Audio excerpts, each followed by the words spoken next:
नमस्कार दोस्तों, डी के एजुकेशन क्लासेस में आपका स्वागत है। दोस्तों, आज की वीडियो में प्राचीन इतिहास के अंतर्गत गुप्त एवं गुप्तोत्तर काल से संबंधित महत्वपूर्ण प्रश्नों को देखेंगे। ये प्रश्न आपकी विभिन्न परीक्षाओं के लिए अति उपयोगी हैं। चलिए दोस्तों, वीडियो को प्रारंभ करते हैं। क्वेश्चन नंबर 1, गुप्त साम्राज्य का वास्तविक संस्थापक कौन था? साथियों, गुप्त राजवंश की स्थापना श्रीगुप्त ने की थी, जिसे आदि राज से भी संबोधित किया जाता है। उसने महाराज की भी उपाधि धारण की थी, जबकि गुप्त राजवंश का वास्तविक संस्थापक चंद्रगुप्त प्रथम को माना जाता है। ये गुप्त राजवंश का प्रथम शासक था, जिसने महाराज अधिराज की उपाधि धारण की थी। इसने गुप्त संवत प्रारंभ किया। अगला क्वेश्चन देखते हैं। प्रथम गुप्त शासक जिसने सिक्के जारी किए थे वह कौन था? गुप्त वंश के शासकों में चंद्रगुप्त प्रथम ने सोने के सिक्के जारी किए थे। उसने लिच्छवी कुल की कन्या से विवाह कर वैशाली राज प्राप्त किया और द्वितीय मगध साम्राज्य की स्थापना की। चंद्रगुप्त ने सिक्कों पर कुमार देवी की छवि तथा पृष्ठ भाग पर सिंह वाहिनी देवी दुर्गा की आकृति को बनवाया। शक विजेता किसे कहा जाता है? चंद्रगुप्त द्वितीय ने पश्चिम भारत उज्जैनी के अंतिम शक शासक रुद्र तृतीय को पराजित किया। शकों पर विजय के उपरांत चंद्रगुप्त द्वितीय ने विक्रमादित्य तथा शकारी की उपाधि धारण की। इसी विजय के उपलक्ष्य में चांदी के सिक्के जारी किए। इलाहाबाद स्तंभ अभिलेख किस एक से संबद्ध हैं?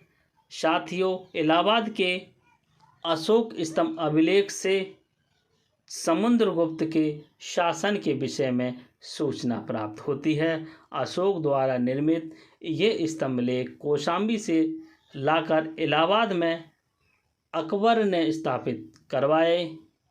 इस स्तंभ पर जहांगीर और बीरबल का भी उल्लेख मिलता है। गुप्त राजा जिसने विक्रमादित्य की उपाधि धारण की वह गुप्त राजा कौन था? चंद्रगुप्त द्वितीय ने विक्रमादित्य की पदवी ग्रहण की थी, जिसका अर्थ है पराक्रम का सूर्य। जिसके द्वारा ग्रहण की गई अन्य उपाधियां विक्रमांग, परम भागवत आदि हैं। इसे देवगुप्त, देवराज, देवश्री आदि नामों से भी जाना जाता है। चंद्रगुप्त द्वितीय विजेता के साथ साथ एक योग्य व कुशल प्रशासक भी था। गुप्त शासकों में समुद्रगुप्त, चंद्रगुप्त द्वितीय तथा स्कंदरगुप्त में विक्रमादित्य की उपाधि धारण की। किस शासक के सिक्के संगीत के प्रति प्रेम दर्शाते हैं? गुप्त शासक समुद्रगुप्त को उसकी मुद्राओं पर वीणा बजाते हुए दिखाया गया है, जो उसके संगीत के प्रति प्रेम का सूचक है। इसे कविराज की उपाधि प्रदान की गई है।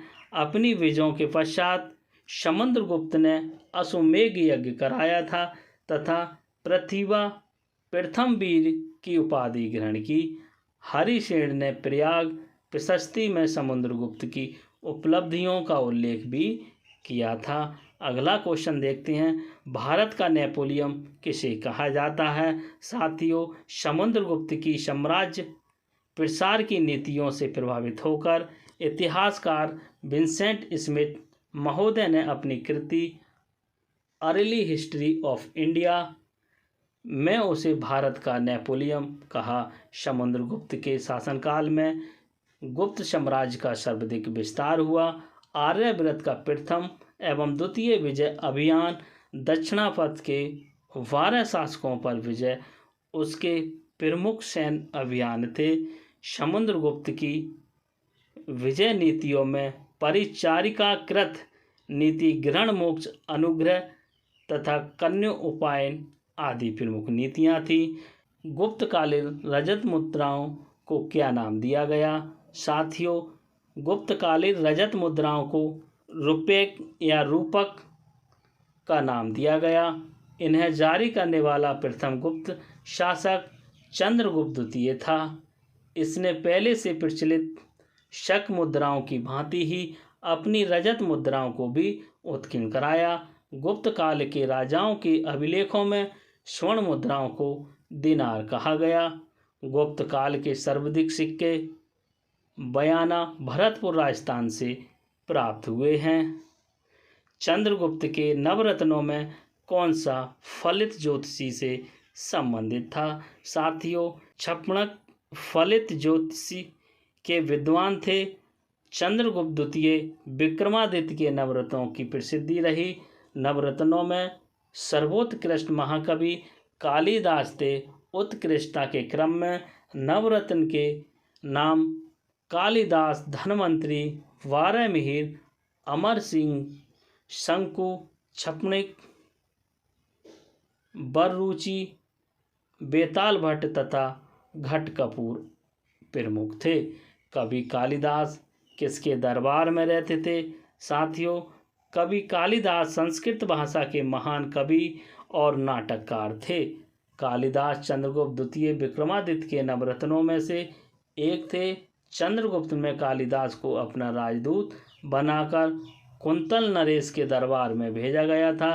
कालिदास के प्रमुख काव्य एवं ग्रंथ रघुवंशम, कुमार संभव, मेघदूतम, ऋतु संहारम तथा नाटक अभिज्ञान शकुंतलम, मालवीय अग्निमित्रम तथा विक्रोवंशियम है। अभिज्ञान शकुंतलम का सर्वप्रथम यूरोपीय भाषा में अनुवाद विलियम जोन्स ने 1789 में किया था।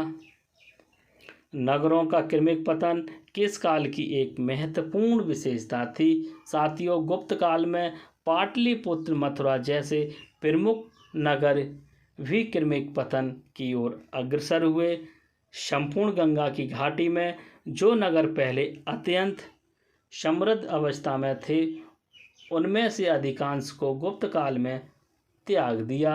गंगा घाटी के अनेक महत्वपूर्ण केंद्र इस काल में ह्रास के ही प्रमाण प्रस्तुत करते हैं। गुप्त शासकों की सरकारी भाषा क्या थी? साथियों, गुप्त शासकों की सरकारी या दरबारी भाषा संस्कृत थी। कला एवं साहित्य के विकास की दृष्टि से गुप्त काल को भारतीय इतिहास का क्लासिकल युग अथवा स्वर्ण युग कहा गया है। संस्कृत इस काल में ही राजभाषा बनी थी। शतरंज का खेल कहाँ उद्भूत हुआ था?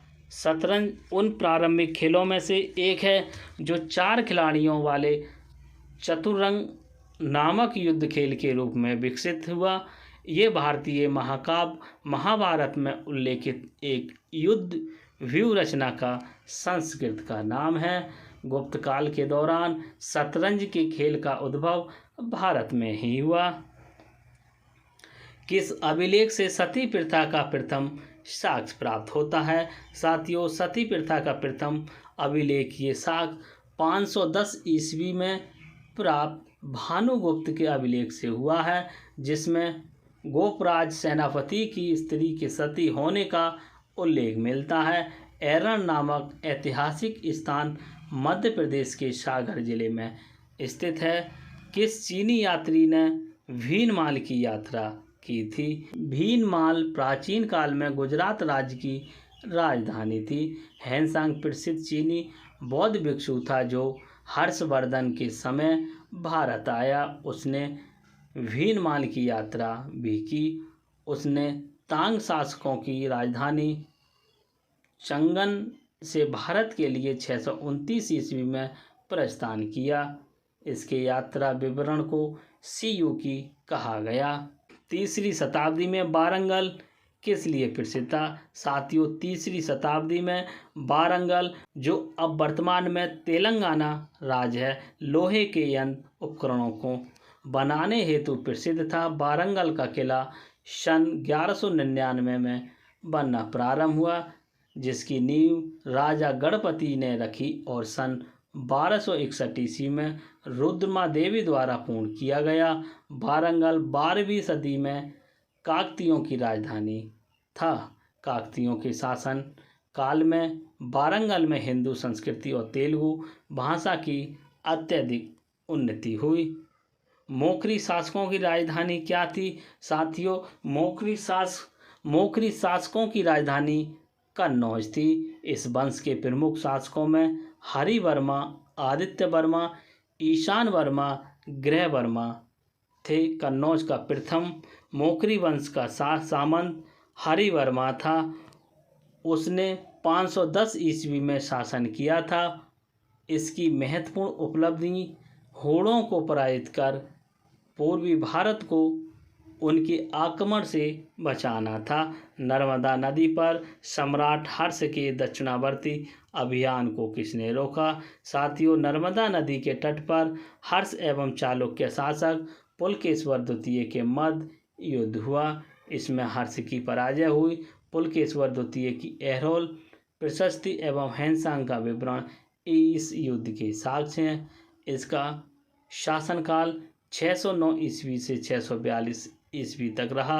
हर्ष की राजधानी क्या थी? साथियों, राजवर्धन की मृत्यु के पश्चात हर्षवर्धन थानेश्वर के राज सिंहासन पर बैठा तथा अपनी राजधानी थानेश्वर से कन्नौज हस्तांतरण की। हर्ष शिला आदित्य के नाम से भी जाना जाता है।